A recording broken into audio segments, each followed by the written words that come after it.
हरियाणा की राजनीति में भूपेंद्र सिंह हुड्डा पिछले 20 साल से हमेशा सत्ता के दावेदार की छवि में रहे हैं। 2 बार मुख्यमंत्री, लोकसभा सांसद और फिलहाल विधायक दल के सबसे बड़े नेता होने के बावजूद उन्होंने 2014 से 2024 तक जनता के आंदोलनों और सड़कों पर होने वाले प्रदर्शनों से दूरी बनाए रखी। उनकी सोच ये बताई जाती रही कि धरना प्रदर्शन सामान्य नेताओं का काम है, न कि पूर्व मुख्यमंत्री का। लेकिन अब हालात बदलते नजर आ रहे हैं।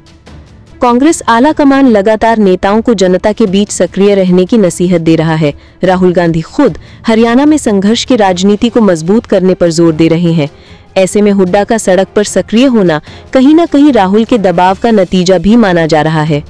भूपेंद्र हुड्डा पिछले चुनाव में जनता से कह चुके हैं कि ये उनकी आखिरी लड़ाई होगी। उन्होंने इसी भावनात्मक अपील के सहारे वोट भी मांगे। अब सवाल यह है कि जनता के सामने वो किस आधार पर दोबारा मुख्यमंत्री पद की दावेदारी करेंगे। क्या जनता ये मान लेगी कि आखिरी चुनाव सिर्फ एक राजनीतिक जुमला था?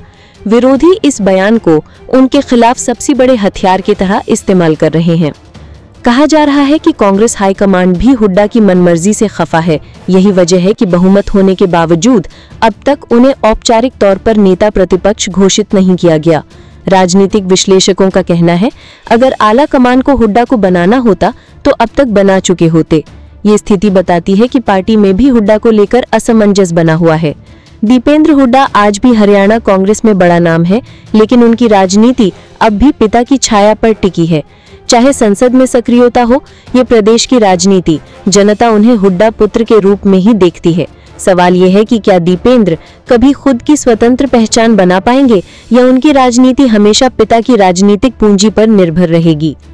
हुड्डा का बदलता अंदाज, राहुल गांधी का दबाव, हाईकमान की नाराजगी और दीपेंद्र का भविष्य, ये सभी बातें मिलकर हरियाणा कांग्रेस को गहरी दुविधा में डाल रही हैं।